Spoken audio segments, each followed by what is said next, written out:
ಗಾಂಧೀಜಿ ತ್ಯಾಗ ಮಾಡಿದ್ರು, ನೆಹರು ಕುಟುಂಬದವರು ಎಲ್ಲ ಅವ್ರ ಆಸ್ತಿಗಳನ್ನೆಲ್ಲ ತ್ಯಾಗ ಬರೆದು ಕೊಟ್ಬಿಟ್ರು ಕಾಂಗ್ರೆಸ್ ಪಕ್ಷಕ್ಕೆ.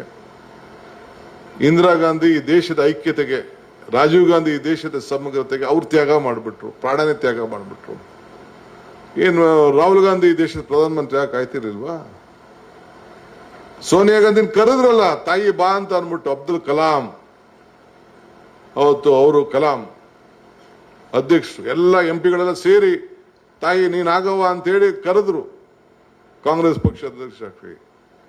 ನನಗೆ ಅಧಿಕಾರ ಬೇಡ, ನಾನು ಈ ದೇಶದ ಆರ್ಥಿಕ ಒಬ್ಬ ತಜ್ಞ ಬಡಜನತೆಗೆ ಮುಖ್ಯ ಅಂತೇಳಿ ಆ ಹೆಣ್ಮಗಳು, ಆ ತಾಯಿ ಕ್ರಿಶ್ಚಿಯನ್ ಹೆಣ್ಮಗಳು ನಮ್ಮ ಸಂವಿಧಾನ, ನಮ್ಮ ದೇಶ, ನಮ್ಮ ಭಾರತದ ಭೂಮಿಲಿ ಬಂದು ಇಲ್ಲಿ ಇಟ್ಕೊಂಡು, ನಾನು ಒಬ್ಬ ಮತ್ತೊಬ್ಬ ಆರ್ಥಿಕ ತಜ್ಞ, ಒಬ್ಬ ಸಿಖ್, ನಾವೆಲ್ಲ ಒಂದು ಅಂತೇಳಿ ಆತನ ಈ ದೇಶದ 10 ವರ್ಷ ಪ್ರಧಾನ ಮಾಡಿದ್ದು ಯಾವ ಪಕ್ಷದಲ್ಲಿ, ಯಾವ ದೇಶದಲ್ಲೂ ಇಂಥ ಇತಿಹಾಸ ಇಲ್ಲ. ಇದು ಕಾಂಗ್ರೆಸ್ ಪಕ್ಷದಲ್ಲಿ ಮಾತ್ರ. ಸೊ ಅಂತ ಪಾರ್ಟಿಲಿ ನೀವು ಬಂದಿದ್ದೀರಿ, ನಾವು ಇದ್ದೀವಿ.